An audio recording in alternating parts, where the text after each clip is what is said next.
Gawin na natin ang iyong daily reading, Libra. Hello my dear Libra! Welcome back sa ating YouTube channel. My name is RJ, your tarot card reader. At ang gagawin po natin ngayon is yung ating daily reading para po ito sa araw ng July 14, 2026. Titingnan po natin kung ano mga eksena, kaganapan at kung ano-ano pa na maaari mong makasalubong sa araw na ito. Pero bago po tayo mag-proceed or magpatuloy sa ating reading, hayaan nyo po sana na kunin ko itong pagkakataon na ito na magpasalamat. Maraming salamat po sa ating mga abangers, sa mga walang sawang naghihintay at nag-aabang ng kanilang mga readings. Thank you very much. Gusto ko rin pong kunin itong pagkakataon na to na magpasalamat po sa ating mga bagong subscribers. Hello my dear, welcome po sa ating channel. I hope na mag-enjoy po kayo dito. At sana po yung mga readings na ginagawa ko ay nakakatulong po sa inyo or nakakatulong po sa ating lahat. Okay, tingnan natin my dear. 8 cards in total. Meron tayong base card at saka meron din tayong clarification card. Ano pong meron sa araw na ito para sa ating my dear Libra? First card mo is the Page of Pentacles. Next card natin is, wow, the Eight of Pentacles. Okay, I think you are building something, my dear.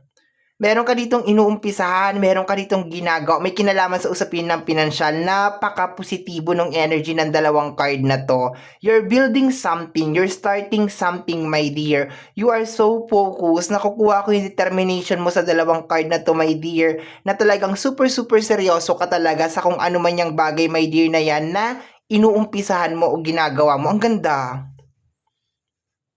Super positive lang talaga. And I can also see na malaki ang magiging contribution nito sa buhay mo.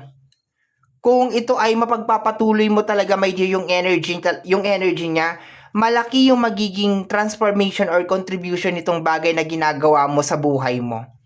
Pero so far, sa araw na to, you are enjoying, you're having fun, my dear. Talagang you are building something na may kinalaman sa usapin ng pera. Okay? Next card natin is the Two of Swords and the Eight of Swords. Okay. Sa energy ng Two of Swords, parang hindi ka makapag-decide. Okay? Eight of Swords. I think may kinalaman tong card na to sa mga tao kasi masyadong highlighted. Nasa may selenite ko. Yung selenite ko na putol. Ayun. Naputol yung selenite ko. Okay. Pero okay pa yan. Working pa rin yan. Maiksi man yan, malaki man yan, mahaba man yan. Basta selenite, okay lang yan. I think, my dear, this is trust issue ang nakukuha ko dito. Merong mga tao, my dear, sa energy ng Eight of Swords na nagkokos nito. Okay? Nagkokos ng distraction, nagkokos ng meron ka ditong Eight of Pentacles, nagkokos ng pagkalito sa iyo, my dear. Kasi hindi ko naman pwedeng sabihin, my dear, hindi ko naman pwedeng sabihin na naguguluhan ka or nalilito ka as of this moment kasi you are so focused nga sa energy ng Page at saka ng ng Eight of Pentacles. Like you're so focused talaga and you're trying. Sabi ko kanina, you're trying to have fun or to enjoy kung ano yung ginagawa mo.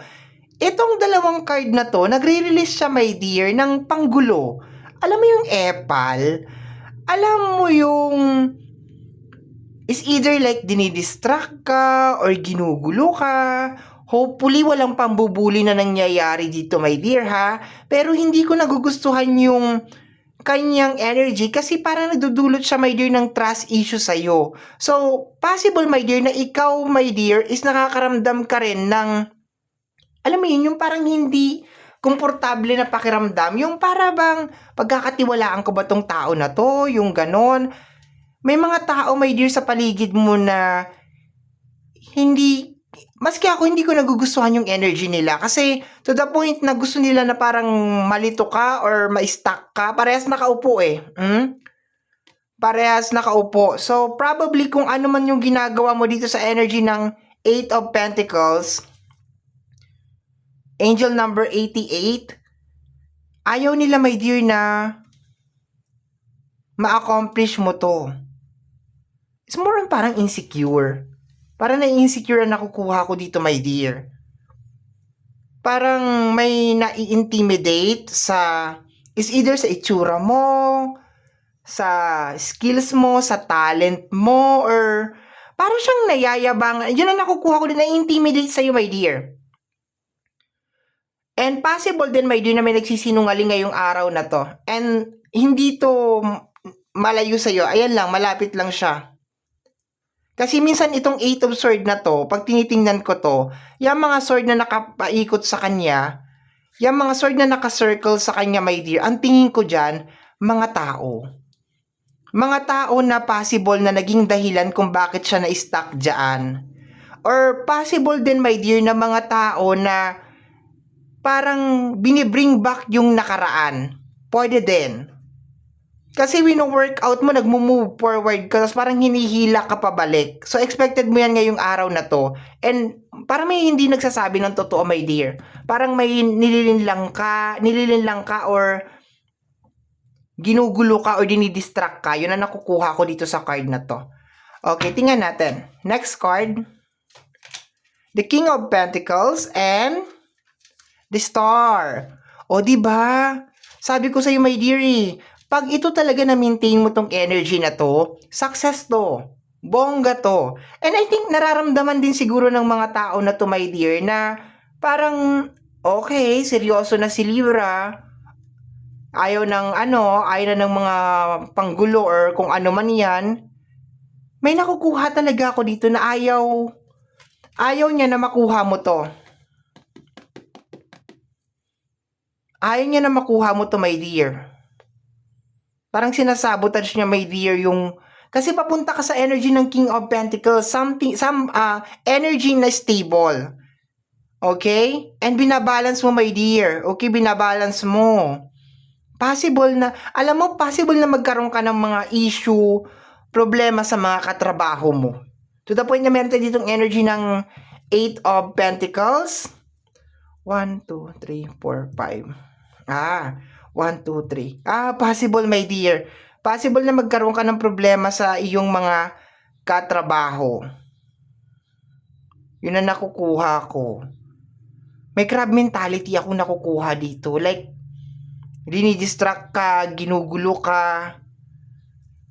Ayaw nila na makuha mo to kung ano man tong tinatrabaho mo. And possible na ayaw din nila na makita na you are happy. Let me see. Next card is the 9 of Cups. Diba? Wish. Stay strong, my dear Libra. Stay strong. Focus. Focus lang. Okay, kung sa trabaho yan, always remember, pumunta ka dyan para magtrabaho. Hindi ka pumunta dyan para makipag-amiga-amiga, makipag-best friend. So, focus lang sa work. Focus lang tayo sa goal. Okay. Di ko nagugustuhan. Okay, the 10 of Cups. Katuparan ng mga pangarap mo, my dear.